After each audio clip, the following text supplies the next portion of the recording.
Hello મિત્રો, good morning, જય માતાજી, હર હર મહાદેવ। આપણે સવારમાં થઈ ગયા તૈયાર, નીકળી ગયા જોગિંગ કરવા। જોગિંગ કરીને આવી ગયા ઘરે ને આપણે થઈ ગયા તૈયાર થઈને આપણે બેસી ગયા દીવાબત્તી કરવા। માતાજીને દીવાબત્તી કર્યા, દીવાબત્તી કરીને તૈયાર થઈને આપણે બેસી ગયા નાસ્તો કરવા। આવો કે સવારમાં નાસ્તો હતો, નાસ્તો કરીને આપણે નીકળી ગયા કારખાના તરફ। આવો કે સવારનો નજારો હતો ને આપણે ઉગી ગયો તો સુખનો સૂરજ અને થોડીક વારમાં પૂગી ગયા કારખાને, કેમ કે આજ તો આપણે પૂગી ગયા હતા વહેલા કારખાને।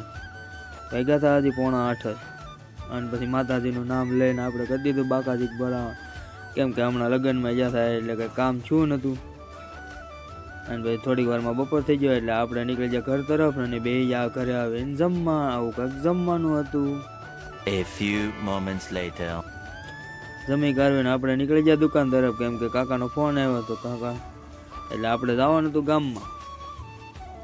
એટલે હું કાકા ગાડી લઈને નીકળી ગયા ગામ તરફ ને થોડીક વાર પછી આવી ગયા ગામમાંથી કારખાને। ત્યાં તો એક ભાઈ હોતા હતા કુંભકરણની જેમ પૂછમે માથે।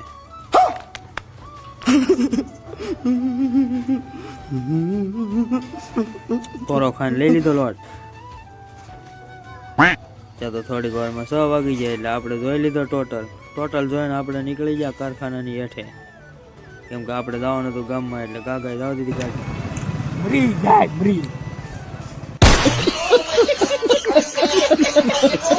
આપણે તો સારું ગાડીએ કર્યા સેવ મમરા ખાવાનું ચાલુ, કેમ કે આપણે થઈ ગયા હતા ભૂખા। શાબાશ બેટા, બહુત બઢિયા। અને આવી ગયા ગામમાં કાકા લેવા મળ્યા બકાલું। આવું કાંક તાજું ધારીની બજારમાં બકાલું હતું। આ કયો પુલ છે તમે કોમેન્ટ કરજો। આ કાંક નવો કાંક પુલ છે અને આવો કાંક નજારો છે।